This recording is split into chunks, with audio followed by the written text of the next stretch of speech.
Nous en arrivons aux fiches de synthèse. Donc ce soir, nous voyons les circuits LC et la loi de Thomson.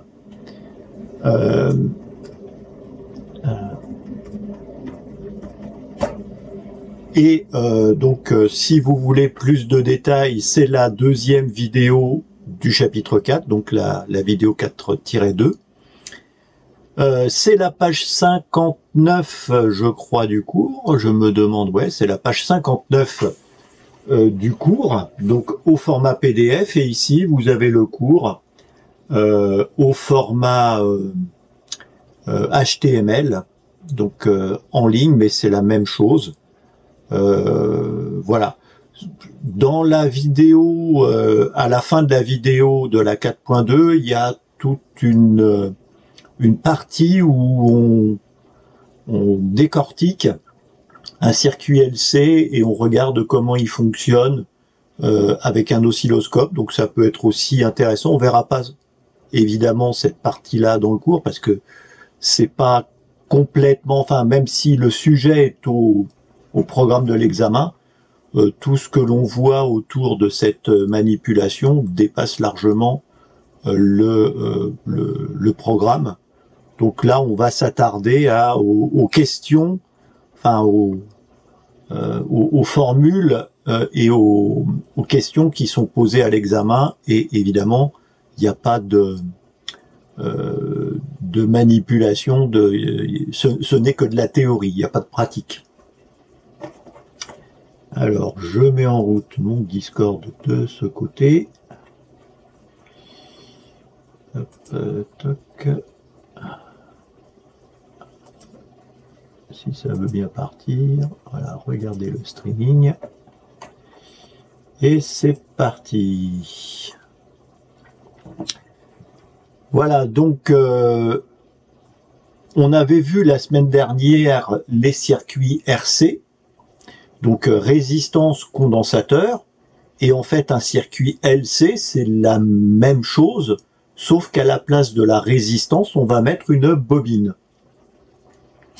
Et donc, on va obtenir finalement le même type de filtre qu'avec un circuit RC. Et donc, on va avoir le même effet de coupure. Ici, avec un filtre passe haut. Donc, dans le filtre RC, ici, il y avait une résistance. Maintenant, on a une bobine. Et de même, dans le filtre passe bas, ici était la résistance. Et maintenant, on a une bobine. Le condensateur, lui, il reste à la même place, entre guillemets, c'est-à-dire que dans le filtre passe haut, le condensateur est en haut, en supposant évidemment que la bobine est reliée à la masse et que la masse est dessinée vers le bas, sinon ça marche pas. Et pour le filtre passe bas, c'est la même idée, c'est-à-dire que là, mon condensateur, il est relié à la masse, et donc est en bas du schéma. Et vous remarquez qu'on a la même courbe de réponse que pour un filtre RC. Donc,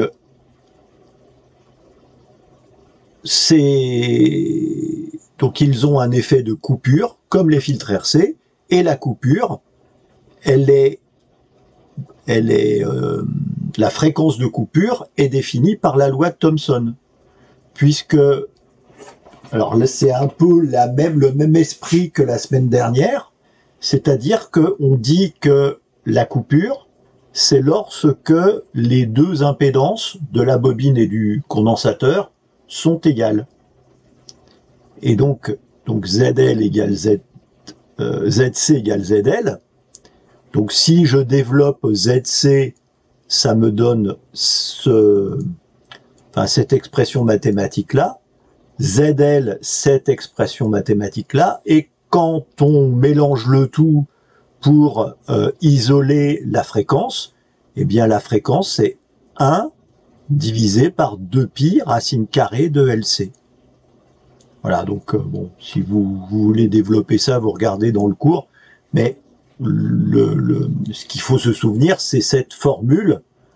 Hein, donc je rappelle, dans le cas du filtre RC, c'est 1 sur 2pi RC, il n'y a pas de racine carrée.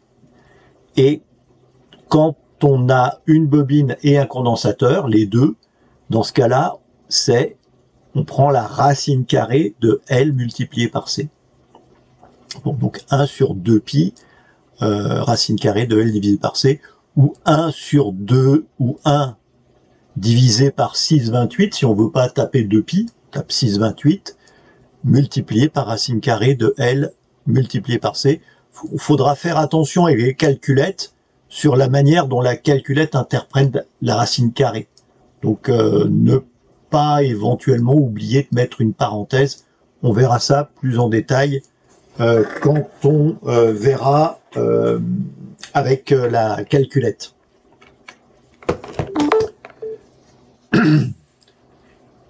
À la fréquence de coupure, on a, comme pour les circuits RC, une atténuation de 3 décibels. Ça reste valable. Et au-delà de la fréquence de coupure, donc dans le cas du filtre passe-bas, après le filtre passe-bas, l'atténuation est de 6 dB par octave et par élément actif. La semaine dernière, avec un filtre RC, c'était 6 dB par octave, puisqu'il n'y avait qu'un seul élément actif, le condensateur. Là, dans le cas des filtres LC, c'est 6 dB par octave et par élément actif. Ici, j'ai deux éléments actifs, la bobine et le condensateur, donc ça me donne donc 12 dB par octave. Les 3 dB à la fréquence de coupure, ça c'est immuable, quel que soit le nombre d'éléments. En revanche, l'atténuation au-delà de la fréquence de coupure, donc au-dessus ou en dessous selon qu'on a un passe haut ou un passe bas, c'est 6 dB par octave et par élément actif, ou 20 dB par décade et par élément actif, puisque c'était la même chose que l'on avait dans le filtre RC. Ici, par rapport à ce que l'on avait vu dans les filtres RC, on va commencer à déterminer des atténuations. Et donc le 0 dB, ça veut dire que ça n'atténue rien du tout. Donc au-delà de la fréquence de coupure, mon filtre passe haut ici, il laisse tout passer. Tout au moins, j'ai une atténuation qui va être inférieure à 3 décibels. Hein. Et avant, eh bien, je vais avoir une atténuation et jusqu'à avoir une atténuation très forte. Et ça va même au-delà, hein, bien évidemment. Mais on va définir ce que l'on appelle une atténuation ultime. On va en reparler encore un peu après, vous allez voir. L'atténuation ultime, c'est le fait que le circuit ne laisse rien passer. Alors quand on dit rien passer, il passe toujours quelque chose, puisque c'est atténué de 60 décibels. Enfin, 60 décibels, ça fait quand même 1 millionième de la puissance. Donc si vous avez, on va dire, 1 watt ici à l'entrée, en sortie, et vraiment, quand on est au bout ici quand on est aux 60 décibels, ça veut dire qu'il reste 1 microwatt. Donc 1 microwatt, c'est pas grand-chose. Bon, c'est vrai que je suis parti d'1 watt, et si on prend 1 kilowatt, ça sera 1 milliwatt qui sortira. Voilà, donc voilà, c'est l'ordre de grandeur, et donc c'est pour ça qu'on appelle le 60 décibels comme étant l'atténuation ultime. C'est-à-dire que au-delà, on fait pas de différence entre 60, 70, 80 décibels. Et même chose pour le filtre passe-bas, sauf que évidemment ça se passe dans l'autre sens, c'est-à-dire que toutes les fréquences au-delà de la fréquence de coupure sont atténuées, et plus la fréquence augmente, plus c'est atténué. Quoi dire d'autre? Donc ça c'est pour le filtre LC passe haut, passe bas, donc c'est comme les filtres RC en fait. À la différence, c'est que l'atténuation est plus forte avec la fréquence, hein, c'est du double, dans un filtre LC, mais évidemment si j'ai plus d'éléments actifs, ce n'est pas au programme de l'examen, je vous rassure, voilà, mais il y a des filtres que l'on peut voilà, qu'on peut faire et qui ont plus de 2 éléments actifs, c'est-à-dire qu'il y a plus de bobines, plus de condensateurs, et de ce fait, l'atténuation est plus grande. Mais ce qui est au programme de l'examen, c'est uniquement les filtres LC, donc qui ont une bobine, un condensateur. C'est tout ce qu'il y a au programme de l'examen. Ne cherchez pas les trucs plus compliqués, enfin vous pouvez chercher, mais les calculs sont un peu plus délicats. Et même chose d'ailleurs pour la fréquence de résonance ou la fréquence de coupure, qui du coup est un peu, se calcule de manière différente.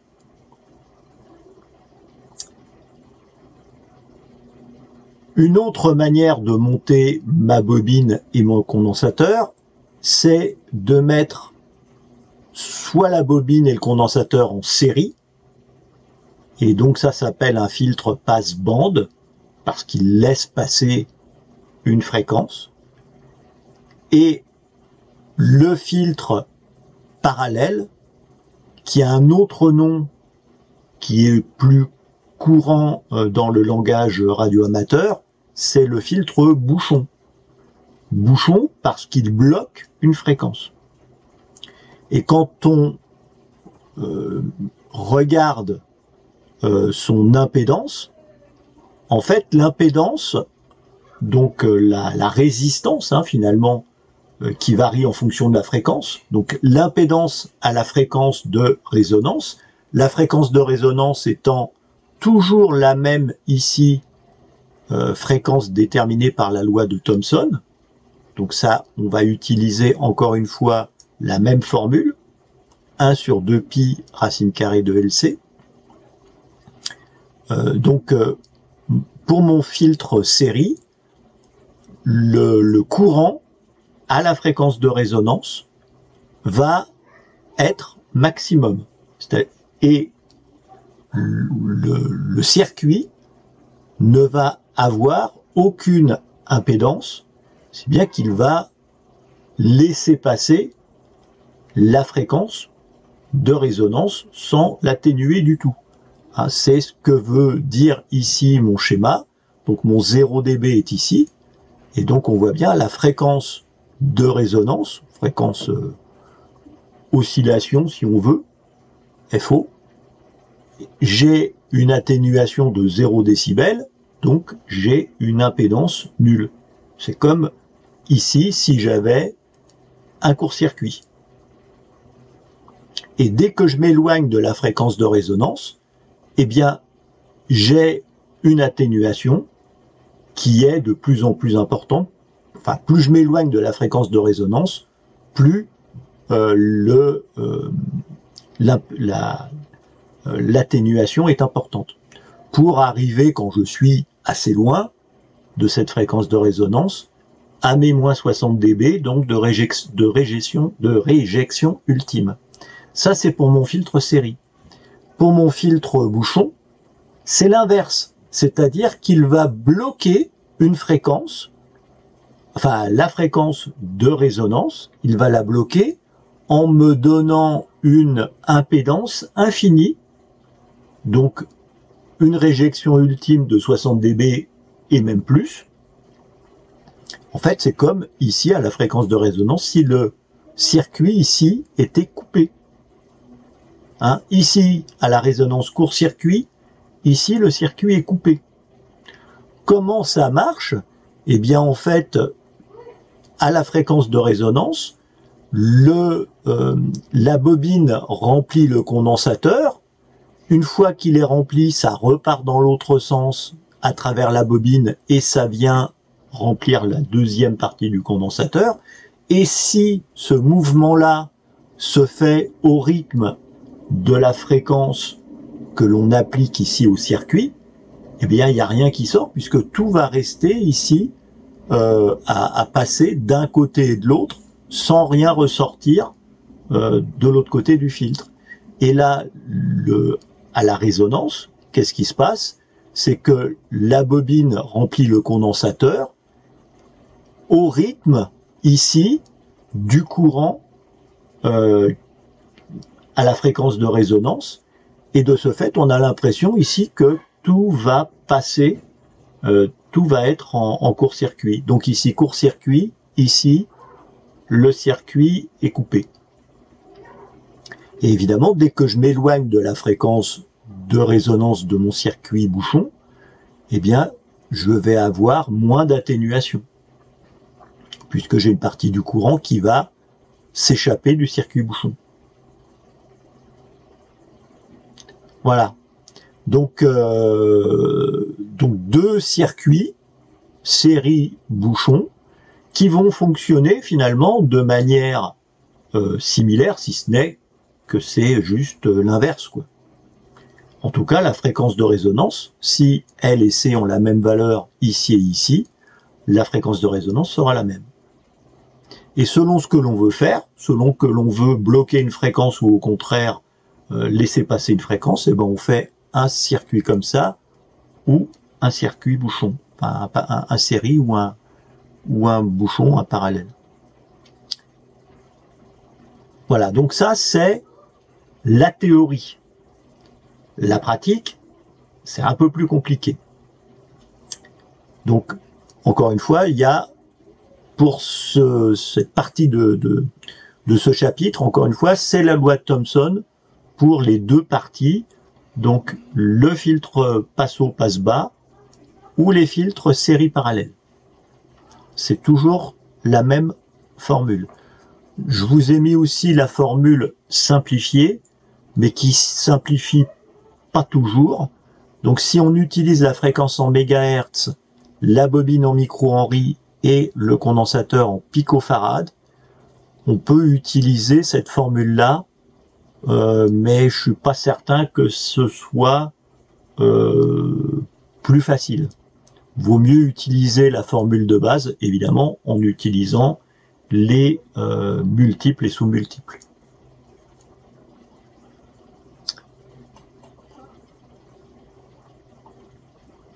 Donc, vous voyez, il y a un peu de laïus ici sur le cours, avec toute cette partie-là où il n'y a pas de question. C'est sur les courbes et notamment la pente. La pente, c'est quoi? C'est ici comment dire, le nombre de dB par octave. C'est ce que l'on appelle la pente. Donc c'est pour déterminer ici si la courbe est très pentue ou au contraire voilà, est plus plate. Et donc ça va déterminer le nombre d'éléments du filtre si ce n'est pas un filtre à deux éléments. On en arrive au circuit bouchon et série, RLC, qui ne sont pas parfaits. On a vu, quand on avait parlé de la bobine, notamment, que la résistance du fil de la bobine, elle va nous poser problème. Alors, c'est pas la résistance pure, mais c'est ce qu'on appelle la résistance avec effet de peau. L'effet de peau, je le rappelle, c'est le fait que le courant, plus on monte en fréquence, plus il ne passe que en superficie des fils. Et quand, par exemple, quand on est à 1 MHz, l'épaisseur du fil, enfin l'épaisseur dans lequel passe le courant, c'est de l'ordre du micron. Donc c'est très très fin, et si bien que ça augmente la résistance du fil, puisque le courant ne passant pas à l'intérieur, ben c'est autant de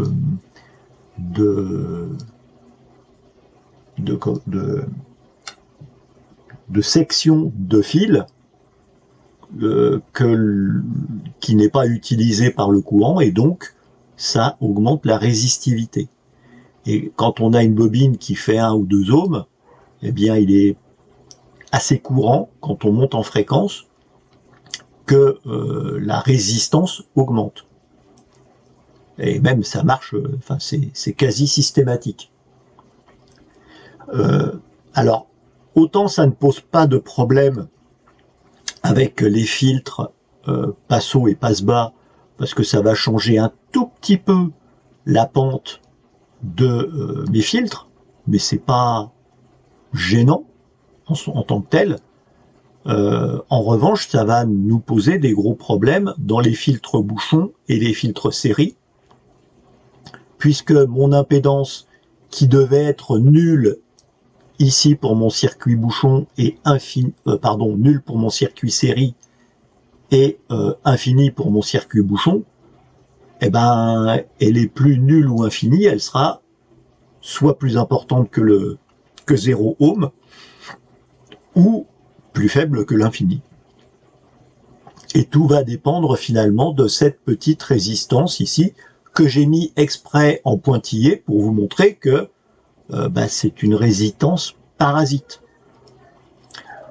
On a un troisième circuit que j'appelle parallèle. C'est pour ça que j'aime pas trop utiliser le terme de parallèle pour mon circuit bouchon. Pour moi, parallèle, c'est un circuit comme cela. Donc ici, là, les 20 ohms, c'est la résistance du fil de la bobine, ou si on veut aussi les quelques bouts de fil ici qui vont rejoindre le condensateur, mais la majorité du fil, de la résistance du fil, ça vient quand même de la bobine. Hein. Même si on a un petit peu qui peut provenir ici du fil qui alimente mon condensateur. Et évidemment, toutes les résistances ici, elles s'additionnent. Hein. C'est-à-dire qu'on va avoir la résistance du fil de la bobine et puis les deux petites résistances là qui alimentent ici mon condensateur. Tout ça, ça va faire 20 ohms. Et évidemment, tout ça est en série. Même chose ici pour mon circuit bouchon. Donc quand on parle de 20 ohms, c'est l'ensemble ici, quand on fait le tour, c'est l'ensemble du circuit dont la résistance mesure 20 ohms. Mais une très grande partie, et si ce n'est la totalité, provient de la bobine, bien évidemment. Dans le cadre du circuit parallèle, cette résistance-là, c'est en fait un défaut d'isolement. Le défaut d'isolement du condensateur. C'est-à-dire que le condensateur, il n'est pas parfait. Ici, mon isolant, alors plus exactement, c'est pas trop l'isolant qui pose problème, c'est le support sur lequel est monté le condensateur, où il peut y avoir des fuites. Et donc, cette résistance-là, c'est la résistance de fuite du condensateur. C'est-à-dire qu'il y a une partie du courant qui va quand même passer à travers, alors là on va supposer que c'est un condensateur parfait, mais un condensateur parfait, encore une fois, ça n'existe pas, et donc il y a une partie du courant qui passe quand même à travers le condensateur. Ce que normalement ça ne devrait pas se faire, puisque le condensateur, par définition, ici c'est isolé de manière complète. Voilà, donc ce sont là mes trois causes de circuits qui ne sont pas parfaits. Évidemment, pour chaque circuit, eh bien, on va avoir une formule qui va déterminer l'impédance de chaque circuit à la résonance. Et on parle bien d'impédance à la résonance. Donc, lorsque la valeur de la bobine et du condensateur me détermine la fréquence de résonance. Et cette valeur de résistance ici, elle n'a aucune incidence sur la fréquence de résonance du circuit. Petite question de vocabulaire aussi. Quand on parle ici de circuit LC, c'est une fréquence de coupure. Et quand on parle de circuit LC donc série ou parallèle, c'est la fréquence de résonance. Hein. C'est la même formule, on est bien d'accord, mais c'est juste un terme et qui, voilà, le terme, il est bien choisi, hein, ça résonne, et cet effet de résonance n'est valable que pour les circuits série et parallèles. Vous ne pouvez pas avoir un effet de résonance avec un circuit RC, résistance condensateur, puisque je n'ai qu'un seul élément actif. Il faut que j'ai deux éléments actifs, une bobine et un condensateur, pour avoir un effet résonance. Donc, quand on regarde mes circuits, donc mon circuit RLC, c'est donc un circuit constitué d'une résistance, d'une bobine, d'un condensateur, résistance bobine condensateur, résistance bobine condensateur. Les impédances à la résonance, on avait dit que pour le circuit série, l'impédance est nulle, mais quand j'ai une résistance pure en série avec ici une impédance nulle, bah je fais l'addition des deux et je dis donc que Z égale R.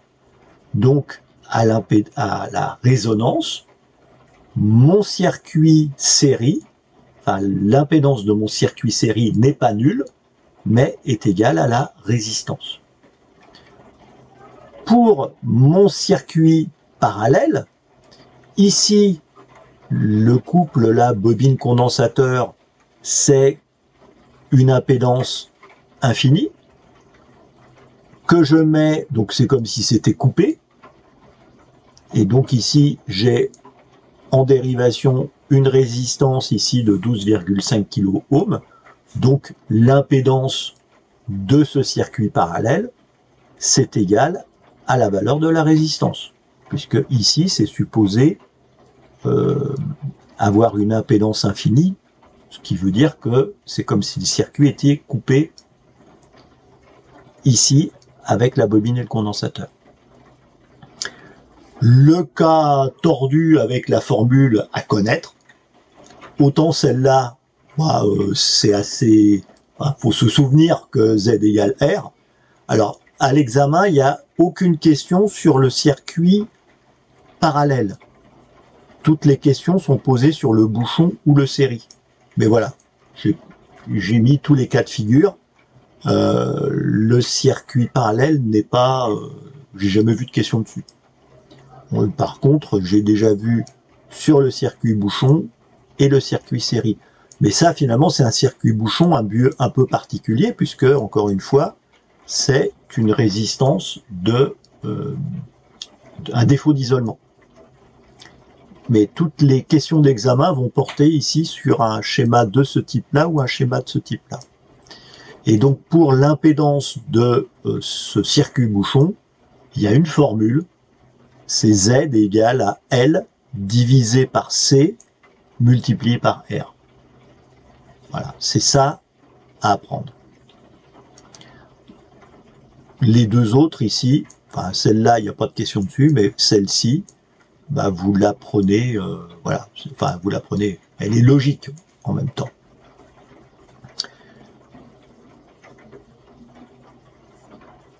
On a une autre, enfin le corollaire de ce défaut, de cette petite résistance ici parasite, c'est que du coup, cette résistance parasite, elle va modifier la courbe de réponse de mon circuit. Et donc cette résistance, elle va avoir une incidence sur la qualité du circuit. On va voir juste après ce que cela signifie. Et donc, le facteur Q, qui donc définit la qualité de ce circuit, eh bien, elle est donnée par une formule, encore une, alors qui se rapproche un peu de celle-ci, mais qui n'est pas celle-ci. c'est donc la racine carrée de L divisé par C divisé par R. Et ça tombe bien, c'est parce que les deux circuits ont la même définition. Alors ça s'explique, vous regardez dans le cours comment on arrive à ces formules, si ça vous intéresse, mais ce qu'il y a à se souvenir, ce sont ces deux formules-là. Finalement, alors pour ça que cette partie-là, je l'ai mis en italique, parce que comme il n'y a pas de question sur le parallèle, voilà, la formule-là, elle n'est pas à apprendre. En revanche, là, voilà, donc il y a deux formules, la formule de circuit bouchon et le facteur Q. Voilà, elles se ressemblent un petit peu, donc faut pas se faire piéger. Et on va voir ce que veut dire le facteur Q. Donc le facteur Q, ça va déterminer ici la cloche, la valeur de la cloche. Ce que j'appelle ici, c'est une courbe en cloche. Ah, c'est son terme. Et donc, le facteur Q va déterminer ici la bande passante à moins 3 dB. Ici, j'ai mon 0 dB, donc pas d'atténuation. Et ici, mon moins 3 dB, que revoilà le moins 3 dB. Et cette atténuation ici à moins 3 dB, ça va déterminer la bande passante. C'est-à-dire quelle largeur va laisser passer le circuit. Évidemment, si R est nul, Q va être infini, et donc ici on va avoir quelque chose de très pointu. Mais c'est jamais le cas, et donc on va avoir une petite résistance. Évidemment, on va alors chercher à avoir la résistance la plus faible possible pour avoir ici une bande passante la plus faible possible. Mais on peut très bien aussi avoir le cas où au contraire on cherche à avoir une grande bande passante parce que il y a beaucoup de signal à passer. Un signal de télévision par exemple, c'est très large, donc on va chercher à avoir une plus grande bande passante. En tout cas, ce facteur Q, ça va déterminer la bande passante à moins 3 dB, et cette bande passante, ici que j'ai appelée B, c'est la fréquence de résonance divisé par le facteur Q. Ça va déterminer ici cette bande passante. Et évidemment, plus le facteur Q est élevé, plus la bande passante est étroite, et là, ici, plus les flancs, ici, sont raides. Et donc, on va avoir la courbe va avoir la même forme. Ça s'appelle une courbe de Gauss.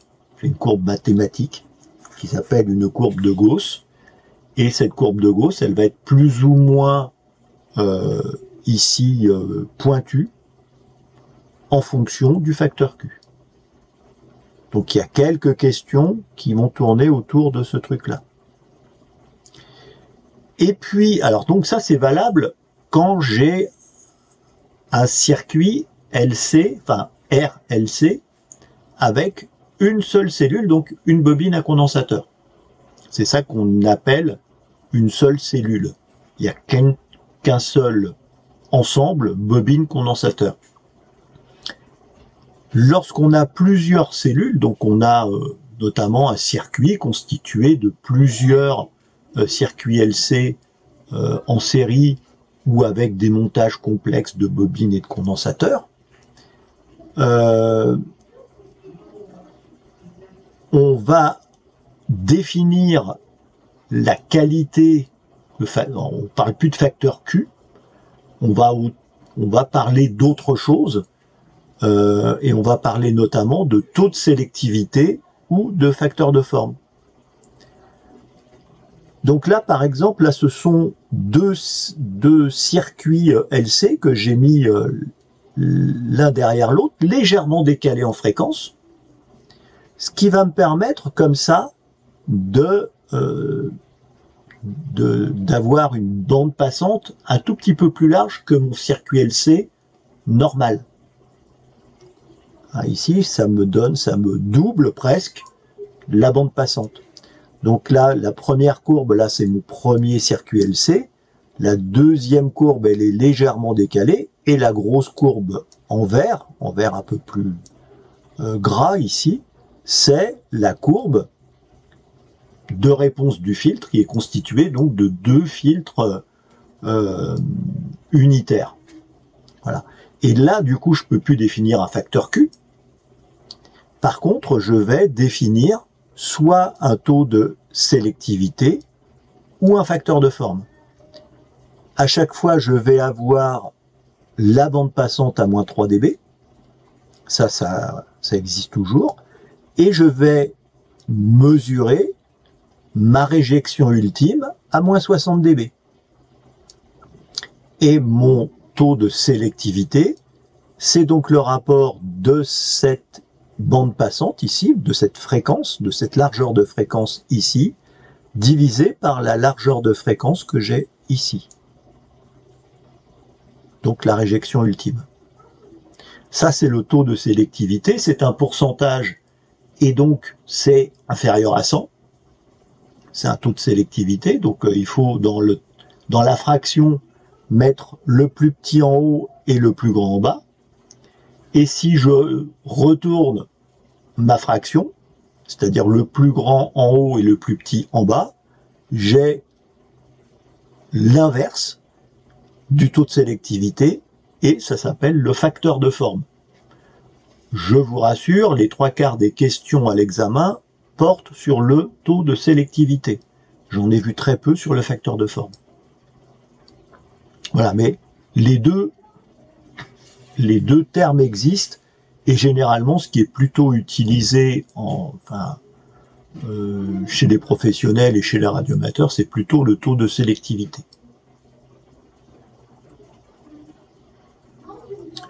Dernier point. Alors évidemment, il y a des questions aussi sur ce taux de sélectivité. Hein, ça, évidemment. C'est des questions, je pense, assez faciles c'est des points faciles à engranger parce que c'est des calculs assez simples. Il ne faut pas se planter juste dans les calculs de largeur, c'est tout.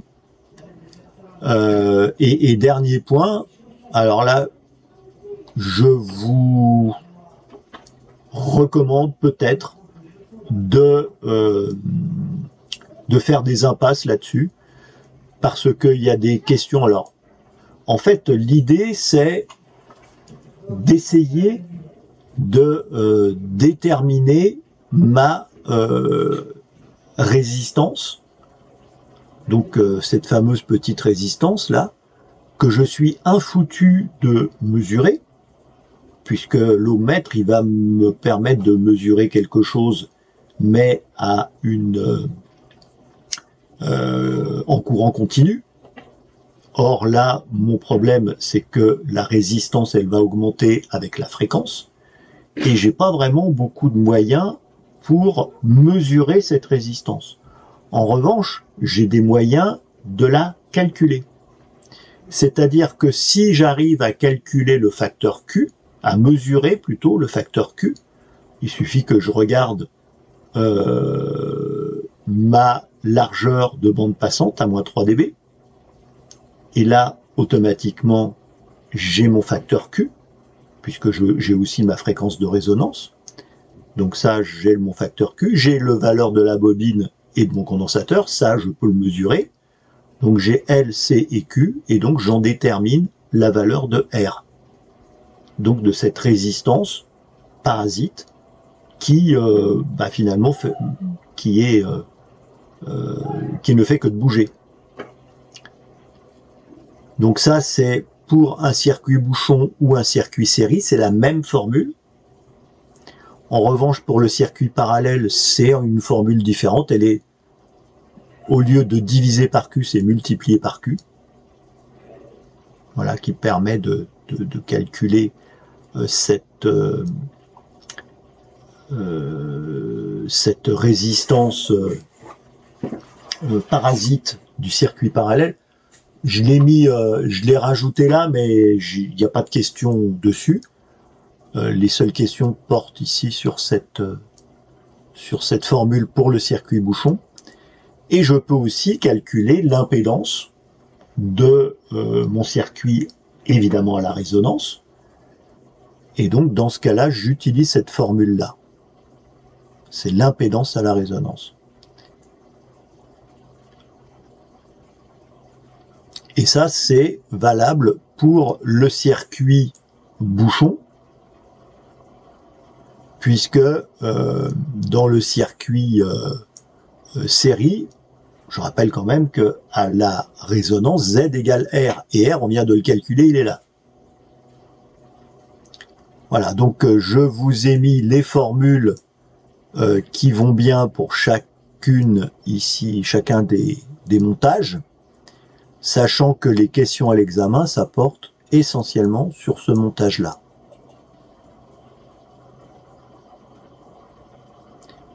Et je n'ai vu aucune question sur le montage parallèle.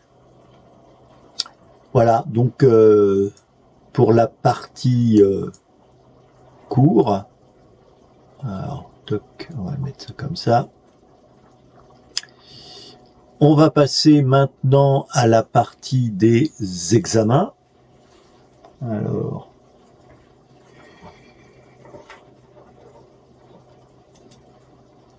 je regarde si...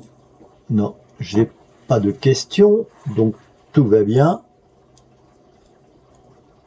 J'espère que... Enfin, c'est une des parties les plus compliquées. Hein. Enfin, je sais pas si ça va vous rassurer, mais voilà, c'est une des parties les plus compliquées. Dans le cours, il y a plein d'explications. Ne vous y attardez pas trop, regardez rapidement. Il y a beaucoup de parties en italique. Hein. Je ne parle pas non plus ici des filtres en pi. Alors le filtre en pi, on a l'impression comme ça qu'il y a 3 éléments qui sont actifs. Hein. Il y a 2 condensateurs, une bobine, 2 condensateurs, une bobine, et encore 2 condensateurs et une bobine. On a l'impression que ce sont des filtres avec 3 éléments actifs. En fait, non, pas du tout. Ce filtre en pi, là, c'est équivalent à celui-là. C'est-à-dire que ces deux-là, c'est le même circuit. Et de même ici, ce circuit-là, alors c'est là, en supposant que CV1, CV2 et L soient de la même valeur, ils auront une fréquence de coupure équivalente. Hein, le filtre en pi, c'est un filtre passe bas, et ça, c'est un filtre en T, et c'est un filtre passe haut. Et la fréquence de coupure de ces deux filtres-là, eh bien, il faut prendre, il faut considérer que les deux condensateurs, là, sont en série. Donc, le condensateur équivalent, pour calculer avec la loi de Thomson, faut faire produit sur somme. Dans le point avec les autres formules, là, j'en ai plein d'autres. Donc, si ça vous intéresse, bah, vous regardez.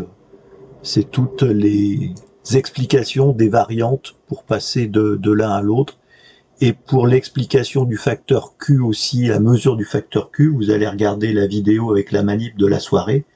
Et je vous montre comment on calcule, enfin qu'on mesure un facteur Q avec un oscillo. Voilà, donc c'est plus voilà, pour savoir que ça existe, mais n'insistez pas trop si vous comprenez pas, enfin si vous sentez que vous êtes dépassé, ne paniquez pas. Voilà, c'est pas nécessaire pour passer l'examen. On va passer aux questions, donc à la 66, la 67, et puis la 68, bah, je vous la laisserai faire tout seul comme un grand. On va passer dessus. Alors, il est où? Voilà, il est là-haut. Alors, on va faire la 66. Hop là, commencer. Et on se remet en haut. Voilà. Alors, première question. Alors, je sais pas pourquoi elle est arrivée ici. Bon, enfin bon, c'est pas grave. À la résonance, quelle est l'affirmation vraie? Donc, à la résonance pour ce circuit qui est un circuit série, I efficace maximum et Z minimum. Alors, ce qui est important, c'est que quand on parle d'impédance, l'impédance, c'est donc le rapport tension divisé par intensité. Et donc, quand on dit pour ce circuit série, d'ailleurs, c'est même pas celui-là, c'est celui-là, pour le circuit série, quelle est l'impédance? L'impédance, en fait, elle va être la plus faible possible. Enfin, tout le monde, c'est là où elle sera la plus faible. Ici, la valeur de la résistance en série, donc la résistance parasite en série. Et la tension, comme c'est le rapport de... Enfin, l'impédance, c'est le rapport de la tension divisé par l'intensité.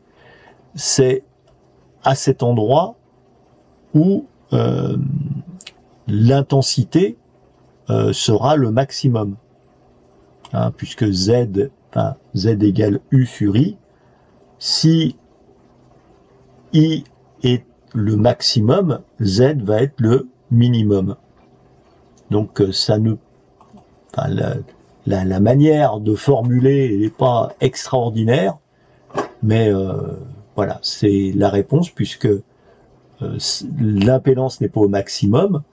Ici, l'impédance, elle est bien au minimum, mais l'intensité, elle n'est pas au minimum, c'est là où elle est maximum. Et là, c'est pas bon non plus, puisqu'on a l'intensité minimum et l'impédance maximum, c'est plutôt ça le circuit bouchon. Impédance à la résonance, impédance à la résonance, c'est 5 ohms. C'est ce qu'on voit, un Z égale R. Donc on cherche même pas à calculer autre chose, c'est vraiment ce qu'il y a de plus simple. Impédance à la résonance, et là, eh bien, c'est cette formule ici. Alors, je vais lancer, si ça marche, si ça veut bien marcher. Ah ouais, j'ai pas mis en route le téléphone. Ça marchera pas. Voilà. Alors, qu'est-ce qu'il veut? Rien du tout. On va fermer ça. Alors, je vais le mettre là. Comme ça, j'ai ma formule qui est là. Donc, Z est égal à L divisé par C multiplié par R. Alors, L, la bobine, c'est 20 exposant moins 6, puisque ce sont des micros. Je divise par, j'ouvre ma parenthèse, la valeur du condensateur, 100 exposant moins 12, puisque ce sont des picots, et je multiplie par 4. 4 ohms. Je ferme ma parenthèse, et ça me donne donc 50 kilo-ohms, 10 puissance 3 kilos. Est-ce que j'ai 50 kilo-ohms? Oui. Si j'avais pas eu cette résistance parasite, là, ça serait infini. Puisque c'est un circuit bouchon. Pour un circuit RLC parallèle à la résonance. Alors, parallèle, c'est celui-ci ou celui-ci. Enfin, généralement, quand on parle de parallèle, alors je vais fermer ça. Quand on parle de parallèle, c'est celui-ci le circuit bouchon. Et donc ce circuit bouchon, quelle est l'affirmation vraie? IF, donc l'intensité efficace est minimum et Z au maximum, ou l'intensité efficace est au maximum et Z au minimum, l'intensité efficace est maximum et Z au minimum, et intensité minimum et Z au minimum. Donc il faut que je trouve Z, l'impédance au maximum, et l'intensité la plus faible possible au minimum. C'est celle-ci. Alors généralement dans le circuit bouchon, là on n'a pas trop l'habitude de parler d'intensité, on va plutôt parler de tension là-dedans. Voilà, enfin vous regardez dans le cours, mais quand on fait nos mesures, ici dans le série, on va plutôt mesurer l'intensité, alors que dans le circuit bouchon parallèle, là on va plutôt mesurer la tension. Voilà. D'ailleurs ici le facteur Q s'appelle ici le facteur de surtension, et ici le facteur Q le facteur de surintensité. Voilà, donc c'est pour dire que selon le filtre, on va s'intéresser à un sujet ou à l'autre, mais en tout cas, pour le coup, là, l'intensité, elle est nulle, puisque j'ai pas de courant qui en sort.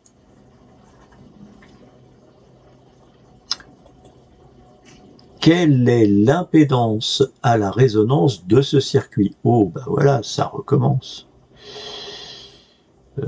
Pof. Alors, on va utiliser, hop, alors, hop, merde, je reprends la même formule. Donc ma bobine c'est 16 micros, mon condensateur 100 picots c'est le même,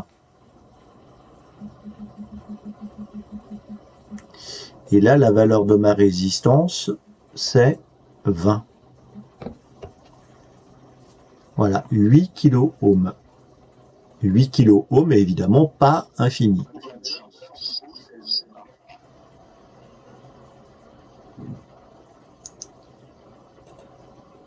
Jacques, tu as posé une question? Je n'ai pas compris.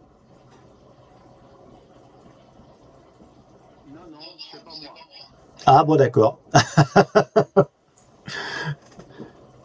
J'ai pas compris qui avait posé la question et quelle question c'était.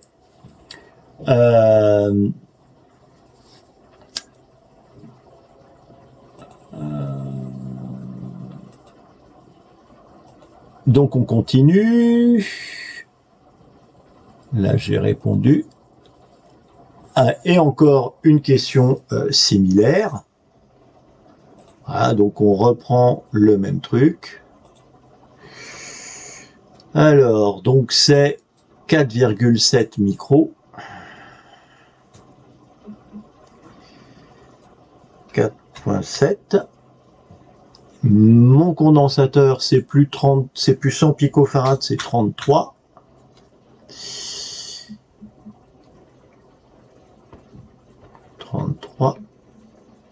Et la résistance c'est plus 20, c'est 12.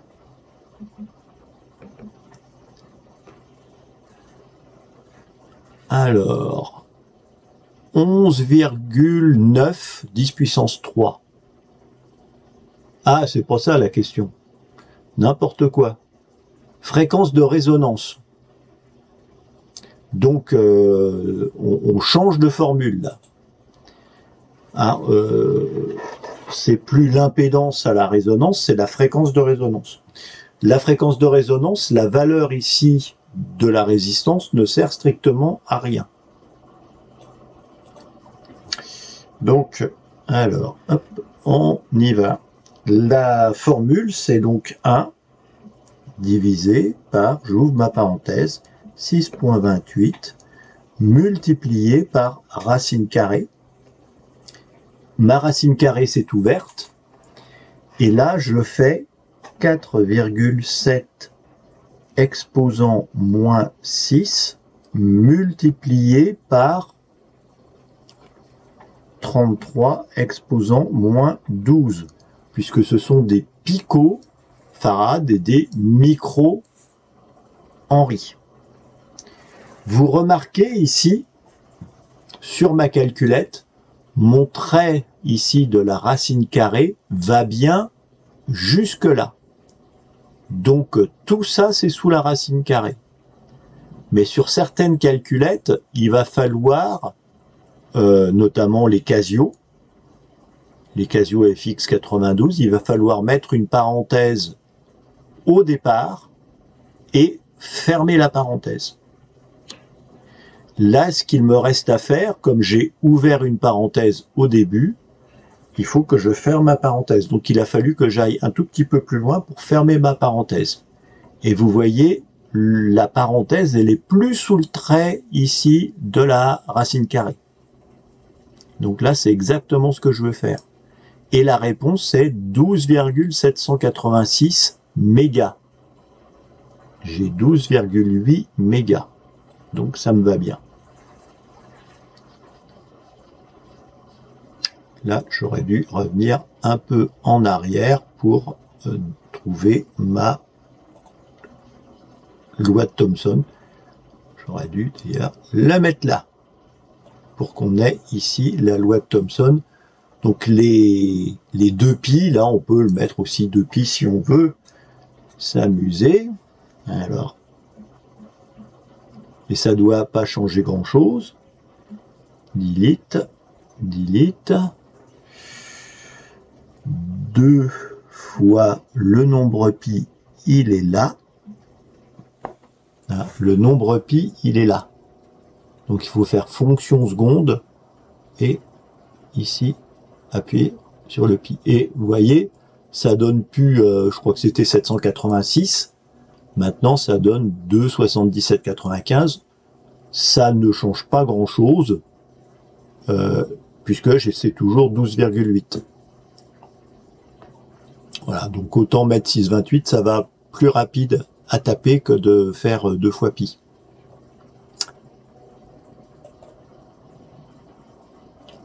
Quelle est la bande passante à moins 3 dB? Alors là, ça c'est question un peu tordue, puisque je dois à la fois calculer la fréquence de résonance et après le facteur Q. Donc j'ai ma fréquence de résonance, j'aurai mon facteur Q, et après je divise la fréquence de résonance par Q, et j'ai la bande passante. Donc là j'ai 2 calculs à faire, enfin 3, si je compte aussi la division fréquence divisée par le facteur Q. Je vais commencer par le facteur Q.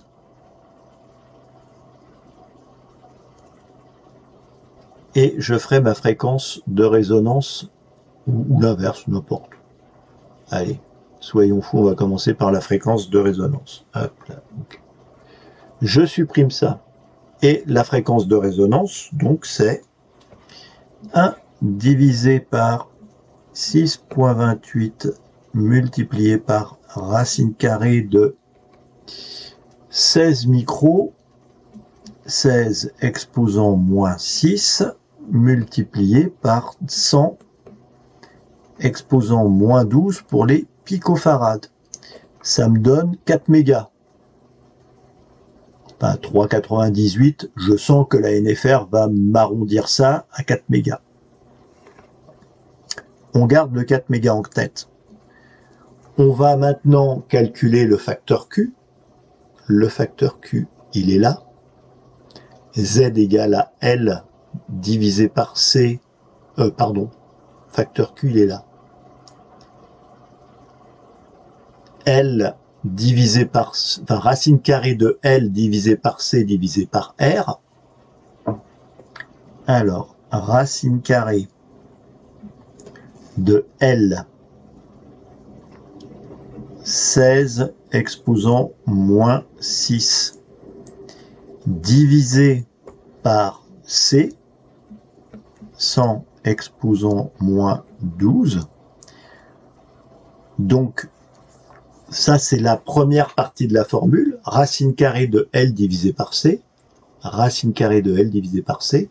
Et maintenant, il faut que je me déplace d'un cran pour mettre le curseur juste après la fin ici de mon trait de la racine carrée. Et ça, je divise par R 20. Donc, mon facteur Q ici est de 20. Et si je fais maintenant 4 mégas, 4, mince, 4 exposant 6 divisé par 20, mon facteur Q, ma bande passante, elle est de 200 kHz. 200 kHz. Alors ça, c'est une question très tordue, parce que relativement longue à répondre.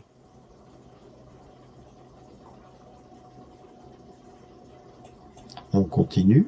Facteur de qualité, ça c'est plus simple.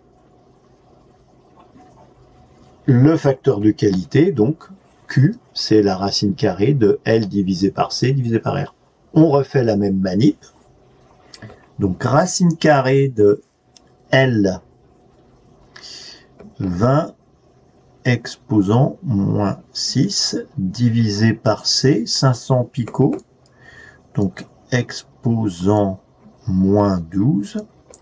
Je me décale légèrement, divisé par 2,5, puisque je divise par R. Et la réponse, c'est 80. Je vais vous montrer comment on fait sur une FX 92, que tout le monde doit avoir, plutôt. Donc quand je suis là, ici j'ouvre une parenthèse, parce que ici mon trait de fraction, enfin il est qu'au début, il s'arrête là.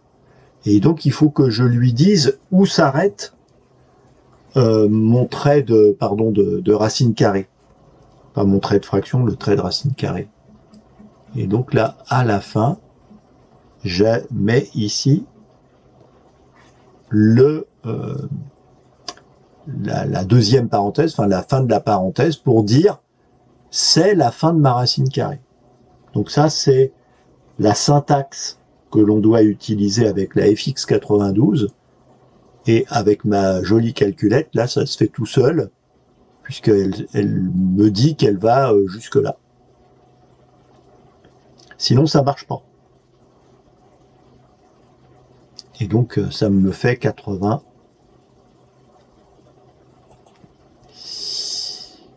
Alors, facteur de qualité à la résonance. Et on continue. Alors, ici, 5. Ben non. Ah, j'ai raté mon coup. Racine carrée de la bobine 25 exposant moins 6 multiplié par 100 exposant moins 12. Je me décale et je divise par 5.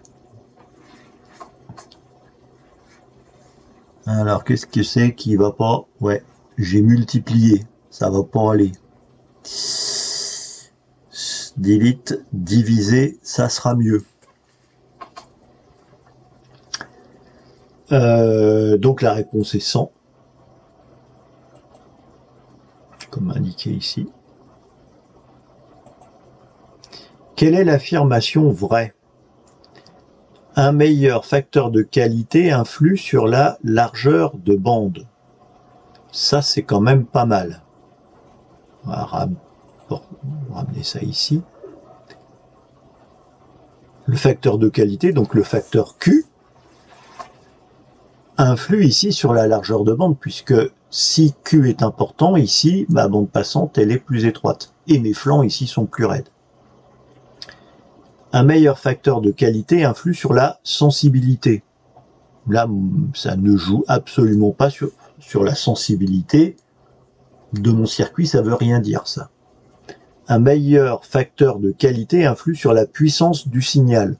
Bah non, c'est juste la largeur de la bande passante. Et un meilleur facteur de qualité influe sur le taux de modulation. Même chose, ça veut pas dire grand-chose. Donc la seule bonne réponse, c'est la première.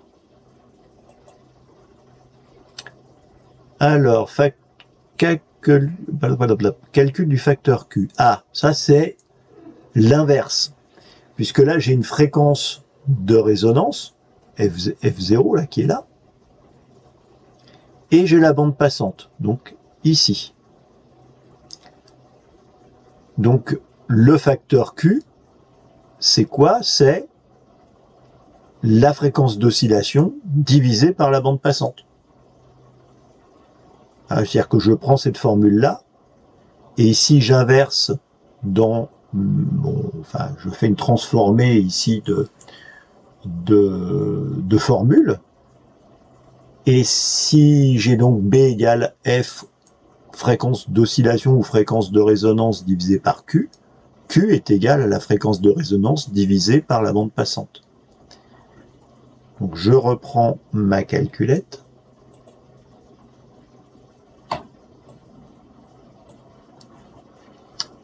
Hop. Ma fréquence de résonance, c'est donc 15 000. Et la bande passante, c'est 370. Donc, mon facteur Q, c'est 40,5. Enfin, 40,54. 40,5.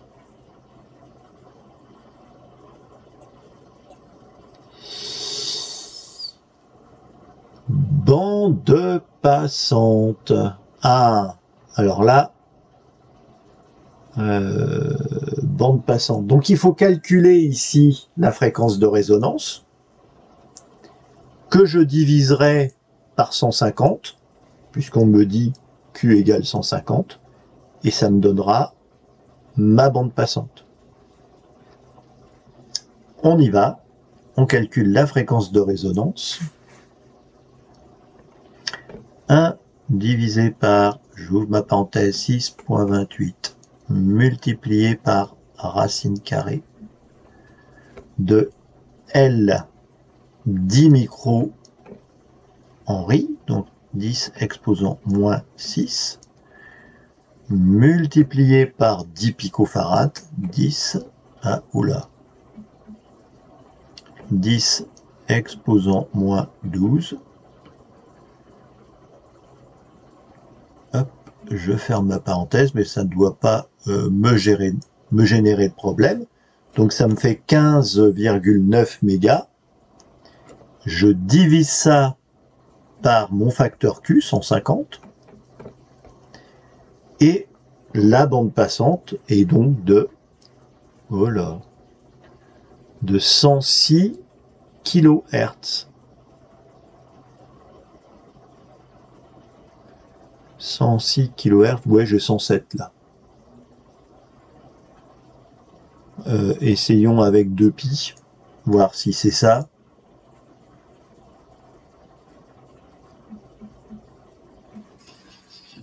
Deux fois pi.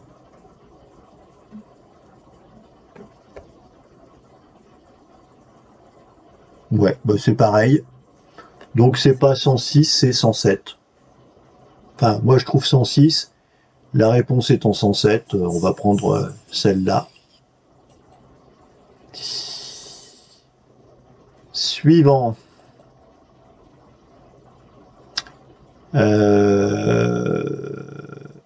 Alors, fréquence d'oscillation 6 mégas et bande passante 50 kg, la valeur de Q.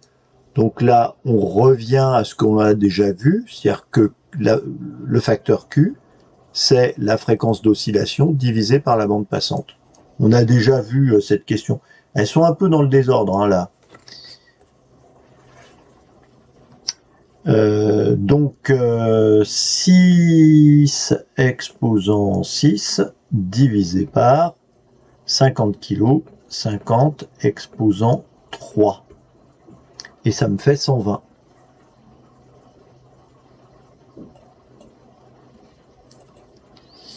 On peut mesurer la bande occupée avec quoi? Un analyseur de spectre, un dosimètre, un tosmètre, un multimètre numérique. Donc, la seule manière de mesurer la bande occupée, c'est soit l'analyseur de spectre ou éventuellement un oscilloscope. Mais le mieux, c'est quand même l'analyseur de spectre. Enfin, le plus facile, la lecture la plus aisée, c'est un analyseur de spectre.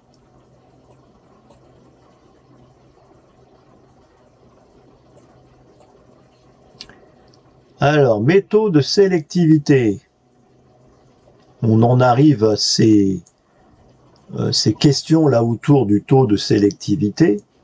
Alors, je garde ma calculette ici. Donc là, on voit, on a ici la fréquence d'oscillation sur 3650, mais on s'en fout. Ce que l'on va regarder, c'est ici à moins 3 dB, c'est la bande passante à moins 3 dB. Là, j'ai 3657 et 3643.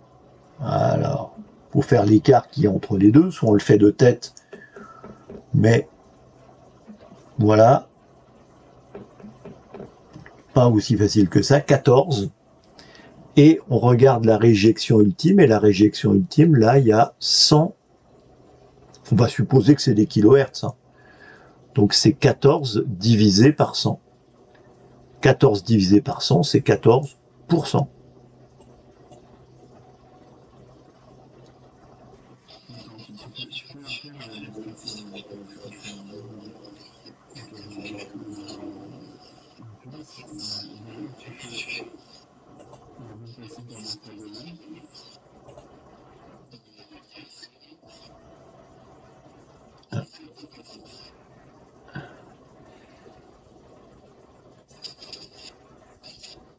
Alors, hop, voilà.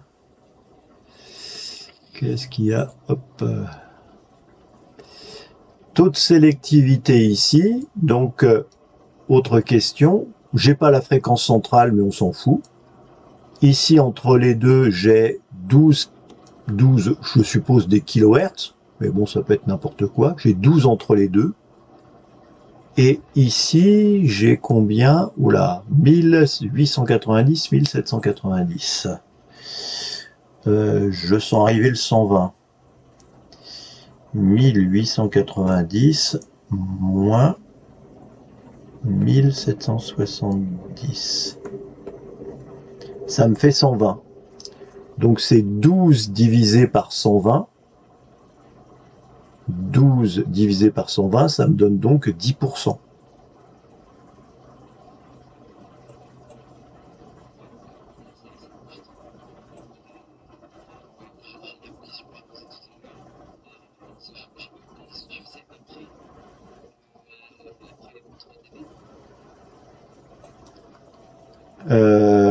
Après les moins 3 dB, c'est moins 60 dB.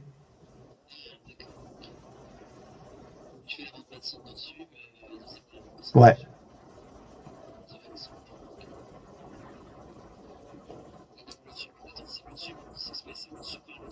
Oui, c'est un taux. C'est un taux, donc le taux est inférieur à 100%.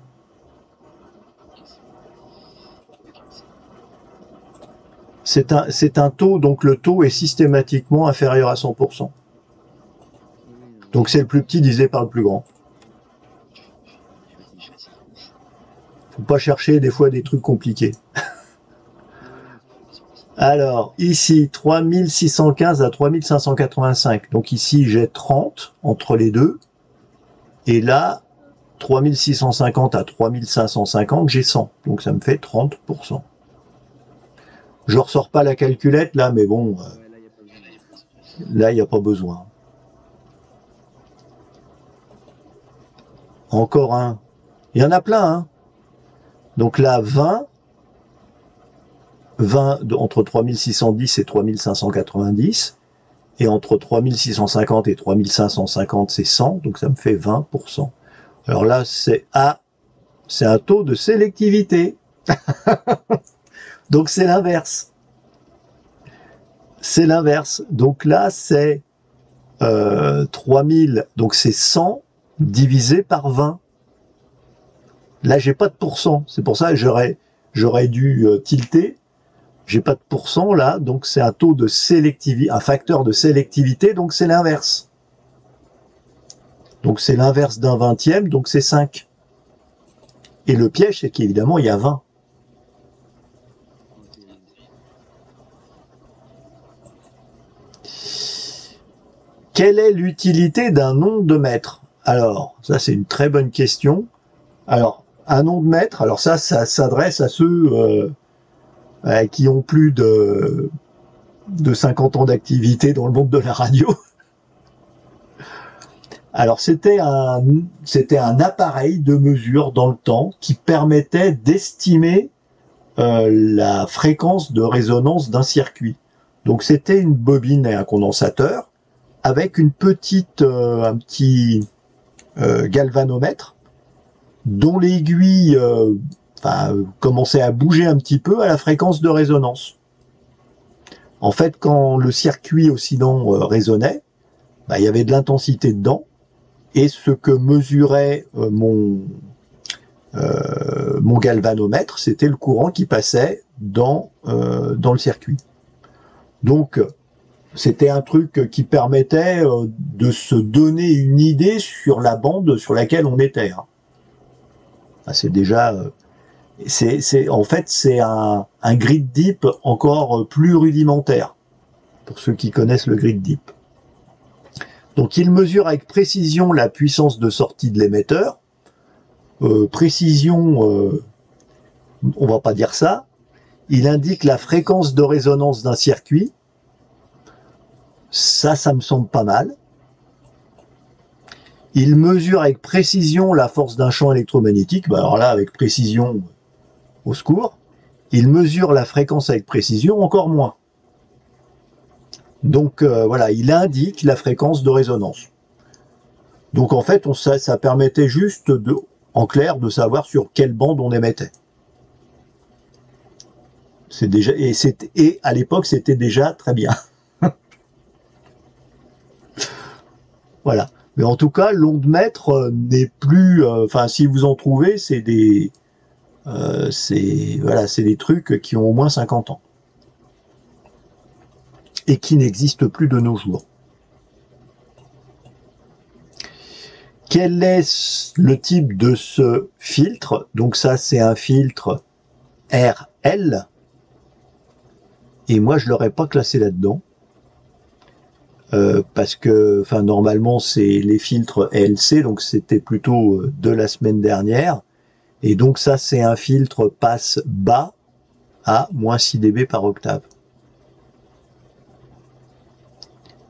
Voilà, il y aura peut-être un peu de reclassement à faire sur cette série-là.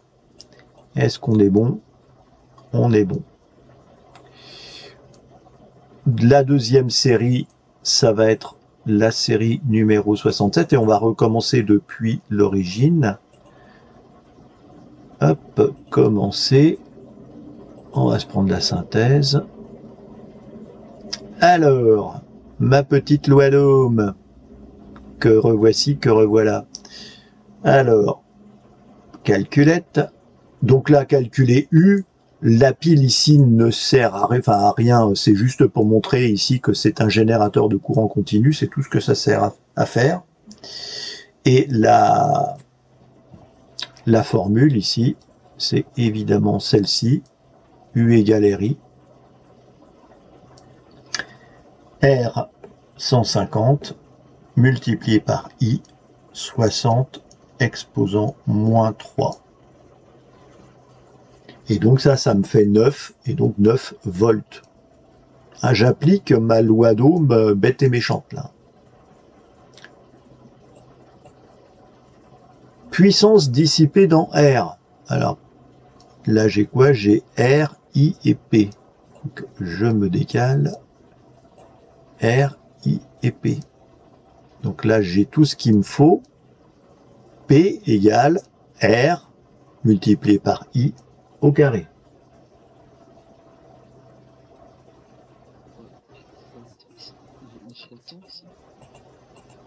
Alors, tac, tac, tac. C'est...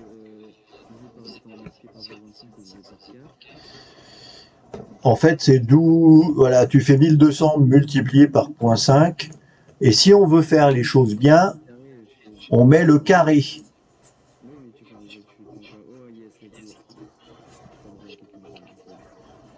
Donc ça me fait 300 watts. Mais sinon, si on veut, on refait le truc, le vrai 1200 fois 0,5 fois 0,5.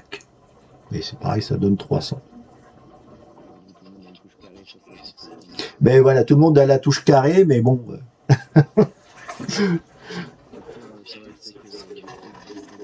Mais c'est voilà, si on est paniqué avec cette touche carrée, ne pas savoir où elle est ou autre, pas s'affoler. Ah, les formules fausses. Alors, U égale RI. Oh, je la sens bien celle-là. Donc celle-là, elle est bonne. Voilà. La deuxième, I est égal à racine carrée de P sur R. Donc c'est celle-là. Et celle-là, donc c'est bien, si je cache ici mon I au carré, ça me fait racine carrée de P divisé par R. Donc celle-là, elle est bonne. Celle-là, par contre, elle n'est pas bonne. Parce que P égale U2 sur R. Donc c'est celle-là qui doit être fausse. Et I est égal à U sur R. On va se décaler. I est égal à U sur R. On est bon. Mes résistances, que tout le monde aime bien.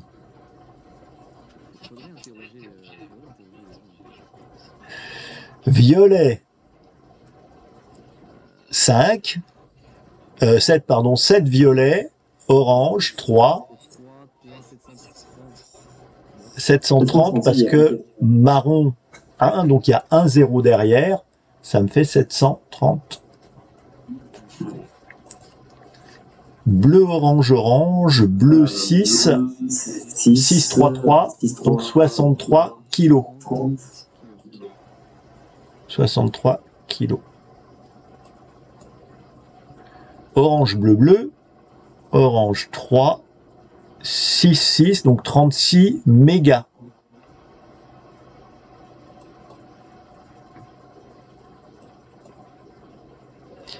Alors, quelle est la tension totale? Donc, ici, j'ai 3 volts. Et on me demande la tension ici totale. Donc, en fait, la tension ici, c'est cette tension sur R2 plus celle sur R1. Je sais que les tensions sont proportionnelles aux résistances. Donc ici, j'aurai 57 fois plus de tension qu'ici. Donc ça me fait 57 fois 3. 57 fois 3. 171. Mais 171, c'est là-dessus, plus mes 3. Donc 174. J'ai 174. Ça, c'est en le faisant de manière intuitive un petit peu.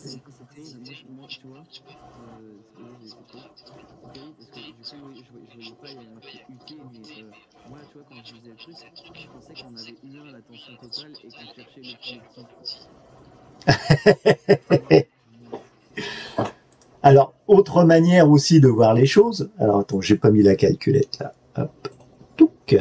Voilà la calculette. Touc. On peut s'amuser aussi avec la loi d'Ohm, puisque j'ai ici une valeur de résistance et une tension. Donc, je peux calculer l'intensité. I est égal à U sur R, donc U3 divisé par 1 kg, 1000. Ça me fait 3 milliampères. 3 milliampères, 3 milliampères. Ici, mes deux résistances, ça fait 58 kilo-ohms.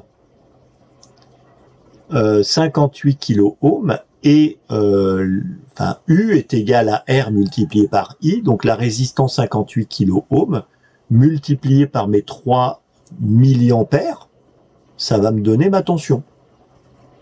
Donc, alors, mes 58 kilo-ohms exposant 3, je multiplie maintenant par mes 3 milliampères, 3 exposant moins 3, égale 174 volts. Donc je peux le faire de deux manières, avec la loi d'Ohm pure et simple, où je la triture dans tous les sens, ou en essayant de faire marcher un petit peu mon cerveau. Voilà, la méthode où je fais marcher mon cerveau, ça me va très bien. vaut mieux que ce soit... vaut mieux tenter comme ça, c'est plus facile, plus rapide. Calculer l'intensité I. Donc I est égal à U sur R. U 25 volts, R, les deux vont s'additionner. Donc ça me fait 25 volts sur 250 ohms. Et donc 25 sur 250, ça me fait 0,1, donc 100 milliampères. Je sors pas ma calculette. Hein.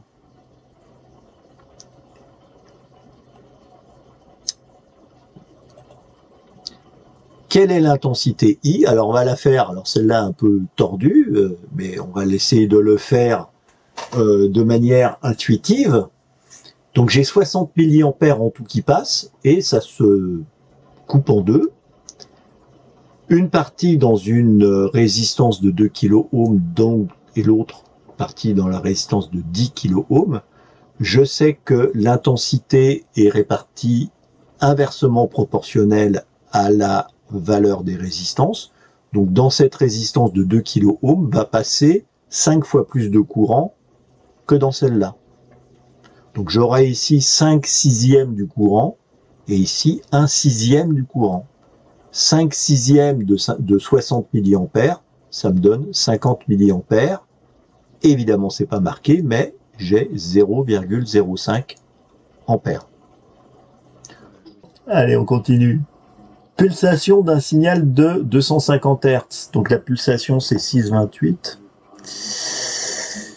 Alors, 6,28 multiplié par 250.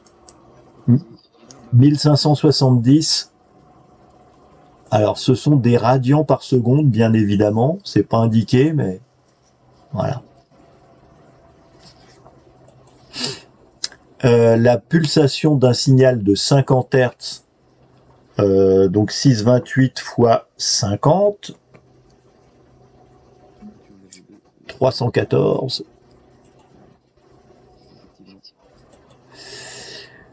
Comment se nomme cette tension? Donc ça, c'est la tension maximum, ou crête, mais pas crête à crête. Crête à crête, ce serait cette tension de là à là. Et cette tension ici, c'est la tension maximum. Moyenne, c'est... Ah ouais. Moyenne, c'est 0. On va revenir dessus. Non, c'est celle-là. Moyenne, c'est celle-là, 0. Efficace, elle est à peu près là. Aux 2/3 à peu près. Voilà. Et crête à crête, on en a parlé, c'est de là à là. Quelle est la tension moyenne? Alors la tension moyenne, comme j'ai en fait la tension moyenne d'un courant sinusoïdal, voilà, il y en a autant qu'au-dessus qu'en dessous. Il se trouve que là, il y a 3 périodes, donc on est certain qu'il y en a autant au-dessus qu'en dessous. Mais voilà. On pourrait, douter après si des fois on avait eu une alternance positive ou une alternance négative. Mais voilà. Enfin, en tout cas, là, la tension moyenne, c'est 0 volts. Puisque j'en ai autant au-dessus qu'en dessous. Ouais, ouais. Quelle est l'impédance de la bobine? Alors, l'impédance... Tiens, j'ai pas avancé dans mes trucs, moi. L'impédance de la bobine, elle est là. Touc. Oh merde. Voilà. 6,28 fois F fois la fréquence. Alors, toc. Alors, hop, hop. Alors, 6,28 fois F, 4 mégas, fois 3 micros. J'ai pas le choix, non. 3 exposants, moins 6. 75 ohms, 36. Donc 75 ohms, ça m'y va bien. Ah, bonne question. Valeur de la tension d'isolement de cette association. Donc j'ai 3 condensateurs qui ont une tension d'isolement de 63 volts. Donc bah, tout simplement, bah, j'additionne ces tensions d'isolement. Donc 3 fois 63, 189. Alors juste un truc, dans la vraie vie, on va mettre ici des résistances d'assez forte valeur en dérivation pour justement être certain de répartir correctement la tension, pour pas qu'il y ait un condensateur qui ait plus de valeur, puisque si les condensateurs n'ont pas la même capacité, la même valeur, c'est le plus petit des condensateurs qui aura le plus de tension.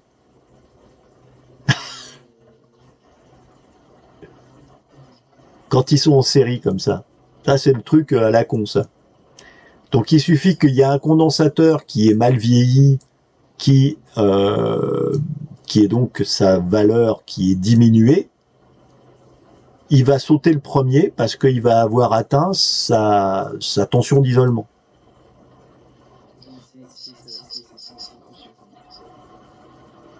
Hein, puisque la valeur sur chaque condensateur, c'est la valeur c'est Q égale C multiplié par U. Donc la répartition de cette tension, elle va être inversement proportionnelle à la valeur des condensateurs. Et c'est le plus petit condensateur qui aura le plus de tension à ses bornes. Ça, c'est un truc à la con. Enfin, on va pas aussi loin, évidemment, à l'examen, mais voilà, ça, c'est les pièges quand on bricole à pas commettre, quoi.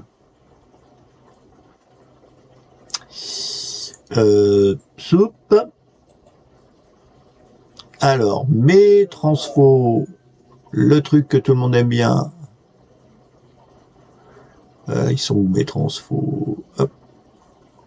Ah bah non, j'étais un peu trop loin. Transfos, les voilà.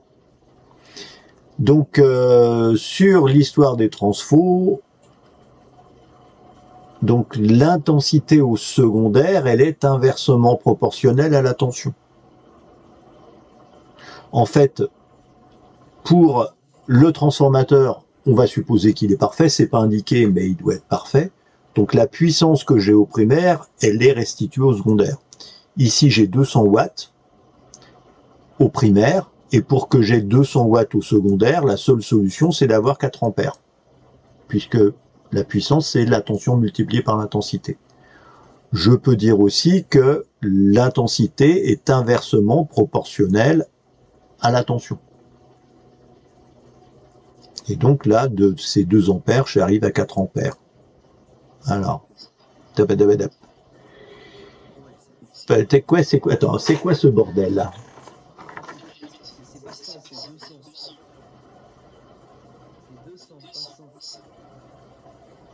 Ah oui, oui, c'est 4.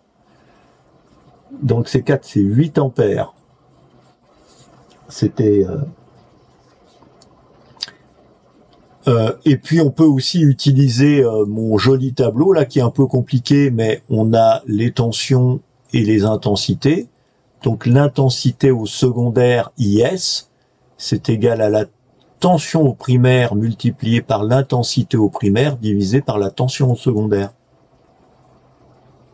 Hein, ici on peut utiliser le produit en croix en utilisant ici les deux couples là.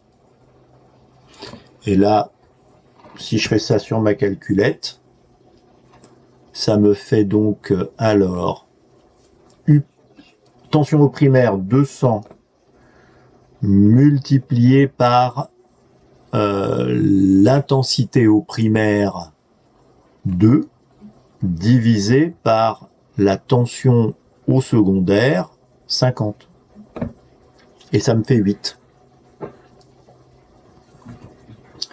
Donc voilà, utiliser ce petit tableau là qui des fois nous sort bien de l'embarras. Calculer la puissance 20 dB, c'est fois 100. Donc si j'ai 200 en sortie, j'ai 2 en entrée. Ça va. 13 dB, alors on peut le faire à la calculette. Mais 13 dB, on sait que c'est 20. Enfin, c'est 20. Ouais. Ouais. Alors, sinon, on se le fait à la... alors, tac, 10 puissance 13 divisé par 10. Et ça fait 19,95, donc 20.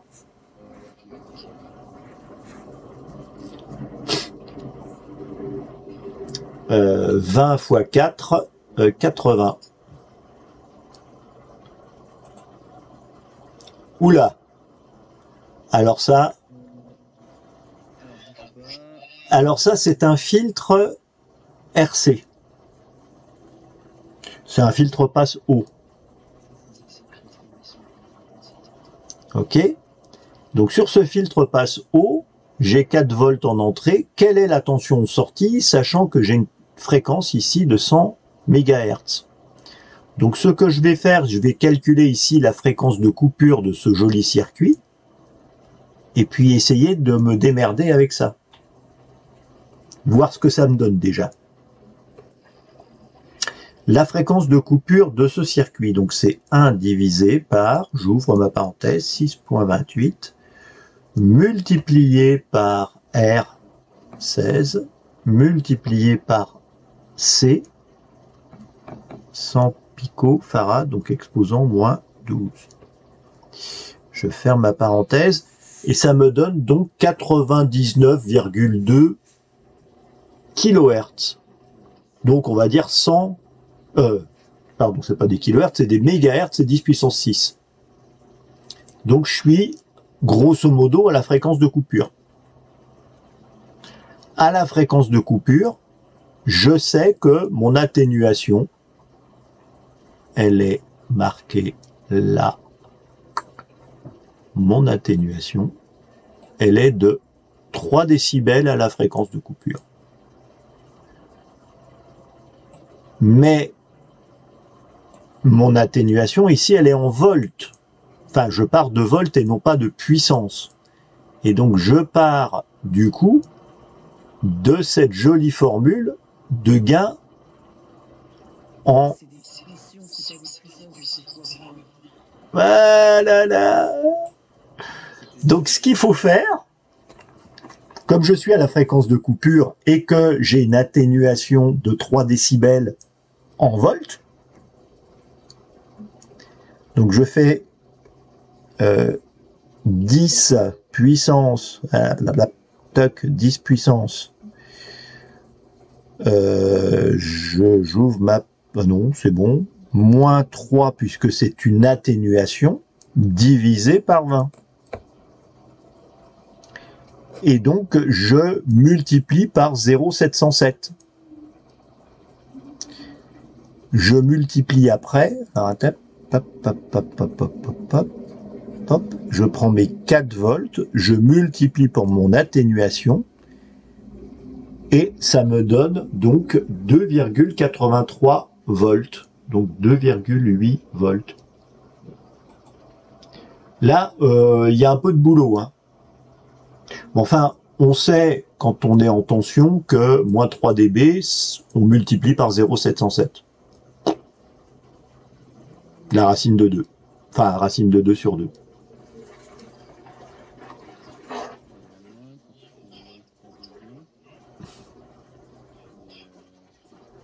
Ah, c'est le truc tordu, là. Donc, dans cette... et on arrive presque aux 30 minutes, hein. On est à 28,56, là. Et on a quand même merdé un petit peu tout à l'heure, là, sur notre histoire de loi d'Ohm. Allez, la dernière pour la route. Taux de sélectivité, oh bah là, c'est facile, là. 14. L'écart entre les deux, c'est 14. Là, ici, l'écart entre à moins 60 dB, c'est 100. Donc 14%. Et dans les temps, yes! Et c'est bon.